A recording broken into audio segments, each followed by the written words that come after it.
ihe adị n'ụwa bụ ihe ọbụla dị n'ụwa bụ na ị na-eme ka ihe weta onye ala na-eme ka ihe weta onye ọbụla ya will always remain a fool, that will always remain onye iberibe. That is onwe ha onye mfunu bụ onye ezuzu ka this Mathias nwanna afọ n'ụwa.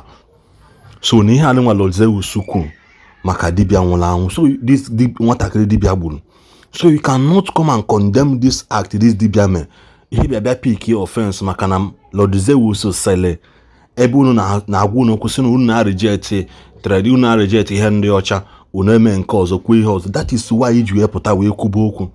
You cannot come and condemn ihe dibia mere afụbeghị m nke pụta sị na that dibia ahụ that thing o mere that young man adịrọ mma. This young man kwa the same young man unu ji obodo Igbo atụghị Nigeria ọsịkwa oke ka o jee gbalụ mbọ n'obodo Igbo ahụ mana ya agbatakwa ihe. The same unu nwa na-eji China a-compare, the same unu nwa na-eji England, US ebe na-compare. This young man wee nwụtịkwa na visa apụtago ka o jee kọọlụ papia wee drag ya back to the root in clamoring for people to go.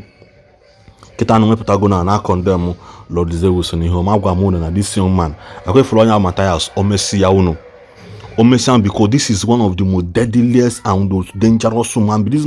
This guy the dangerous carrier hepatitis B, by hepatitis A. This man the dangerous carrier HIV. I'm telling you the simple truth. Onye ọbụla na ha apụta gwa mmadụ eziokwu na owu ya ọpụta ukene nke bụ eziokwu sị na n'ihe eme ya dịkene mma ichebe note Mathias Ezeaku made video many hours before the news, but after the news circulate on social media.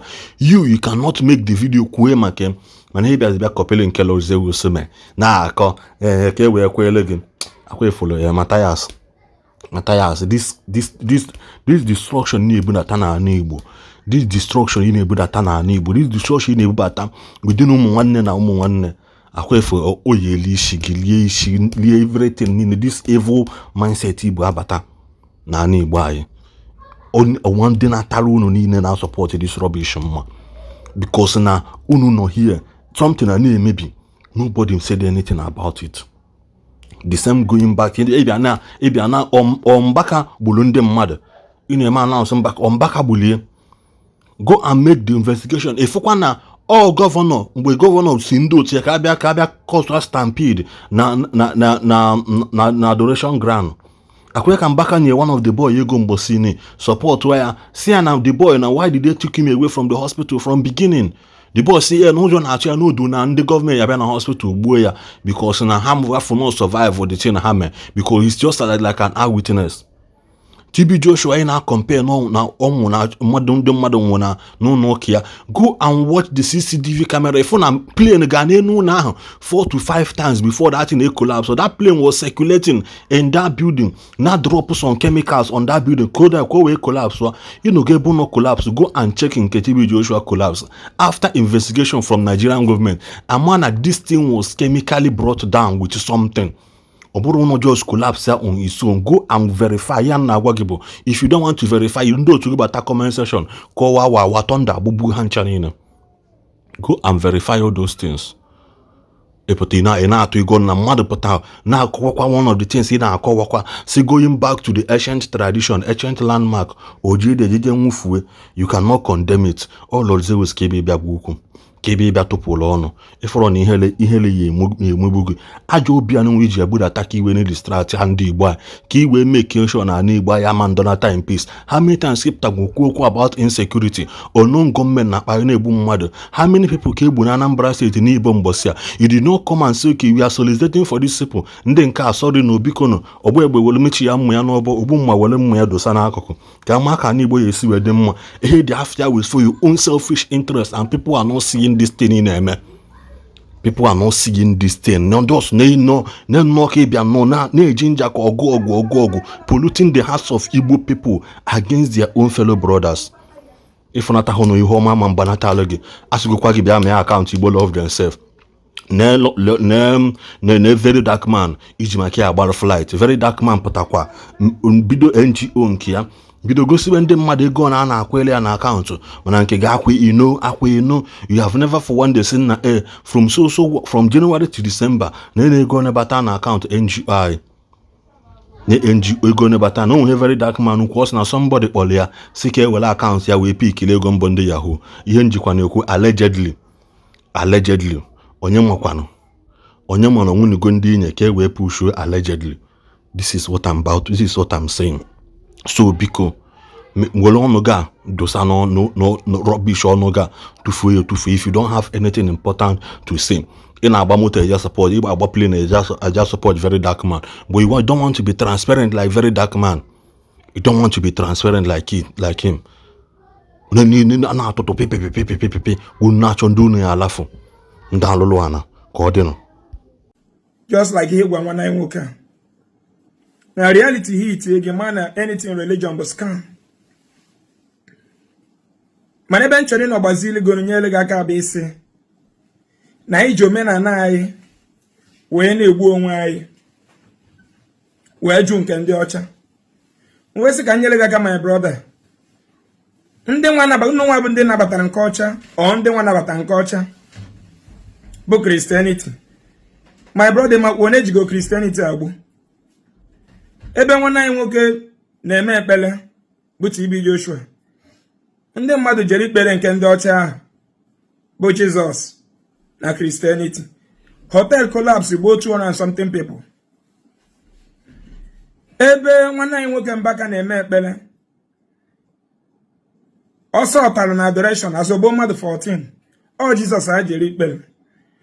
Once in na-eje adoration one certain time n'Enugu enwe one boy nweta visa wee were visa ya with international passport ya na-eje ka agoziere ya na adoration. Ndori wee jide ha na 90 mile rob ọ narị ya ma passport na ihe niile agbagbuchegodo abụọ idade nọ na-azọ passport ya. Ịghọtago? One certain time ndị jere adoration na-ana Abakaliki 608 nwere accident almost for something people nwụrụ. Nwanne anyị nwoke nke na-eme ekpere n'uke bụ Ebube Mmụọ Nsọ ọsọ takwara ebe ọ na-eme ekpere azọgbo mmadụ almost 18 or 17 people.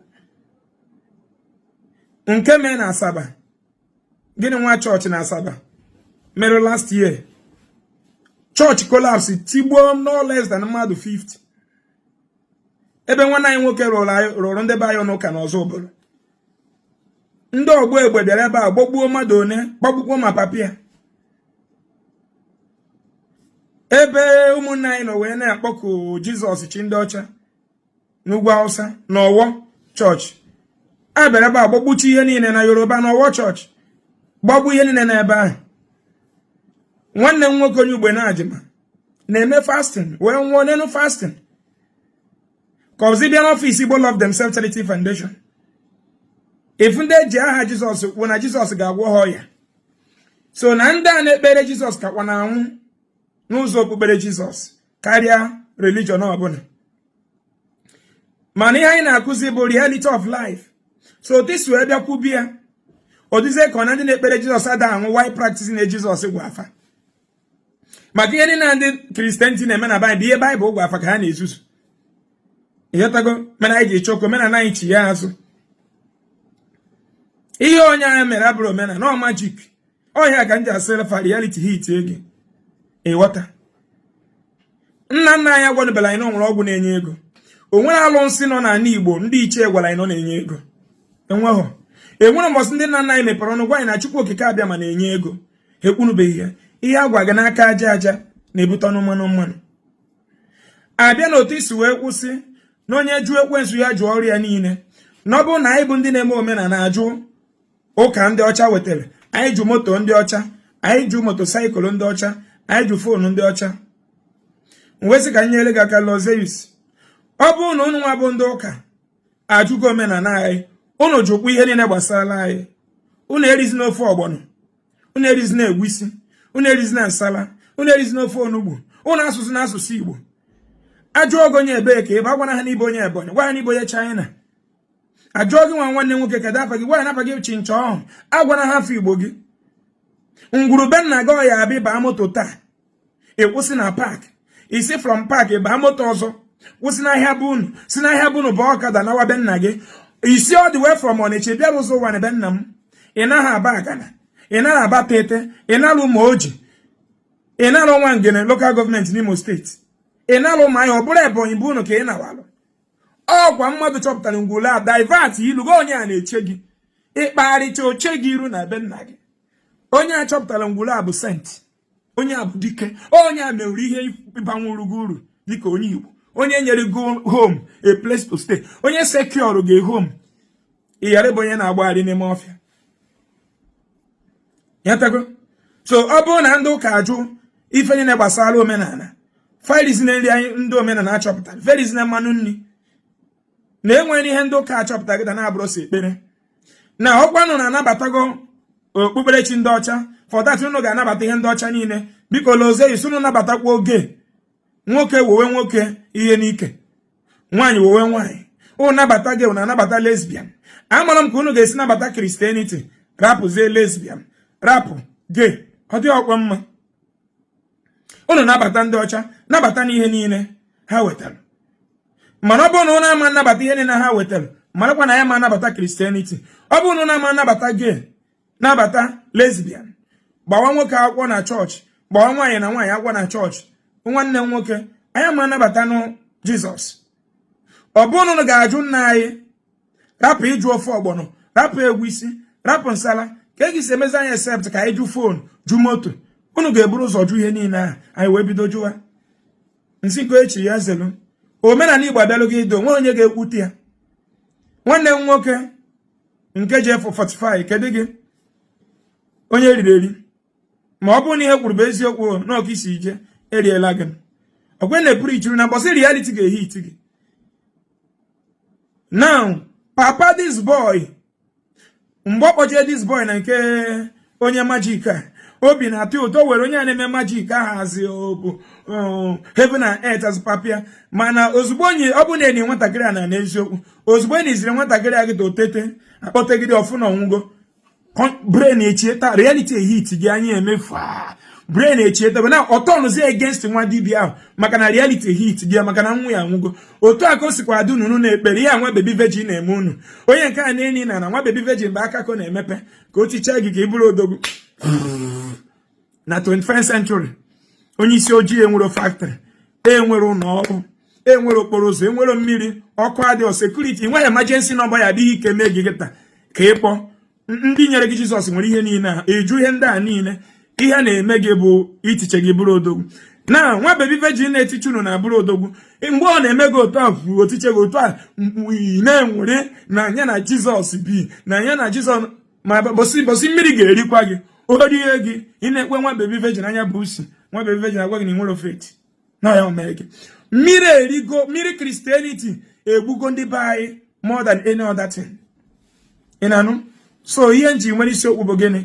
Okwu gara ọfụma, mana ị nọkọtazi kọwazi ihe ọzọ, ajụ ndị ọcha si jụ ihe niile. Onye aka nna agwagwa gị, ọ bụrụ na ọ na-ajụ omenala anyị, ọ na-ajụ ndị nna nna anyị, jụ ndị ji ọbara ha dị ndụ, jụ na ofe onugbu, jụ na nsala, jụ na egwusi, jụ na ihe niile, jụ na ịza asụsụ Igbo. Agwa ọjọọ gị na bụ onye Igbo si na Igbo onye China. Unu chọkwanye na-abata Jizọs, na nabata ihe niile, nabata na gay, nabata na lesbian. Unu kpọrọ nwoke, nwoke anụọ nwoke, nwaanyị anụọ nwoke, ihe na-abịa ndị ọcha wetara.